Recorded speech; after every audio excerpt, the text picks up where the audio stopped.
The government says that you should have started it all 10 years ago, of course. The opposition leader, Peter Dutton's already made it clear you'll trump their spending promise at the next election. You'll spend more than their projected 2.4% of GDP on defence. How much extra will you spend and what will you spend it on?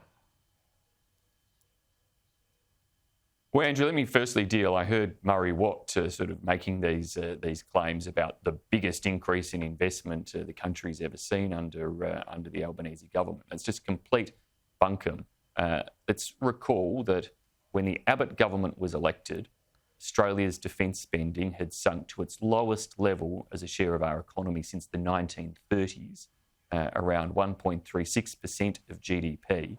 And it was the decision of the Abbott government, implemented by Tony, Malcolm and Scott, to restore and build that up to 2% of GDP. So we oversaw the most significant increase in terms of Australia's defence spending since the Second World War. We restored it to credible levels that made the AUKUS decision possible, that made investment in new defence capability possible, and that actually have given our defence forces a chance and to take some of the steps in restoring their capability and influence. But during that time, and it was very prescient to restore it at a period even before many of the tensions we're dealing with today were apparent, during that time, those tensions have become apparent. The need for more investment is clear. And what would it be on? What would it be on from your point of view? Strategies and commitments. What would it be on? What should the extra spending be on? I think there are clear... So there are clear short-term needs, and you can see many of the defence experts highlighting those short-term needs in relation to how you prepare a country like Australia to fight in a new technological age, such as with drone-based warfare, and how we can both fight and defend against those types of new, lower cost but mass manufactured type weaponry, and they're critical for us to consider in the mix. It's also important that we look at how we get the most out of all of our immediate acquisitions and capability that we have. I'm deeply concerned to see an apparent $1 billion plus cut in the Collins submarine life of type extension program.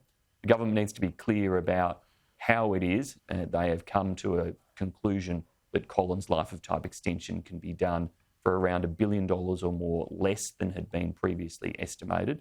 Does this mean they've abandoned any hope of putting Tomahawk missiles on the Collins and increasing its lethal capability? It's one thing to extend the life of those submarines, but there have also been very genuine ambitions to improve the lethality and combat capability of those submarines, and that should firmly still be on the agenda too. Simon Birmingham, you've written to the Foreign Minister asking for the Iranian Revolutionary Guard to be listed as a terrorist organisation and for sanctions against Iran. What's the effect of that? What sort of sanctions would you like to see? Iran is a rogue state, and it should be treated as a rogue state. And Australia should be working in concert with the United States, EU and other democratic allies right around the world, and all other partners who are willing to take steps in terms of isolating the Iranian economy as much as possible, targeting the Iranian leadership as much as possible, and particularly targeting the Islamic Revolutionary Guard Corps. And I give credit significantly to my colleague, Senator Claire Chandler, who led an inquiry more than a year ago now, which called for the IRGC to be listed as a terrorist organisation. The Coalition has been clear that we will support the government if they need to change Australia's laws to enable that to happen. The United States has already taken such steps, and other countries should do so, because the IRGC is a sponsor of terrorism. It does so through Hamas, through Hezbollah, has been doing so through support for the Houthi rebels and creating massive disruption to trade and the global economy. And it persecutes and oppresses its own people, which we've seen through the murder of Iranian women and girls, as well as any other dissidents within Iran.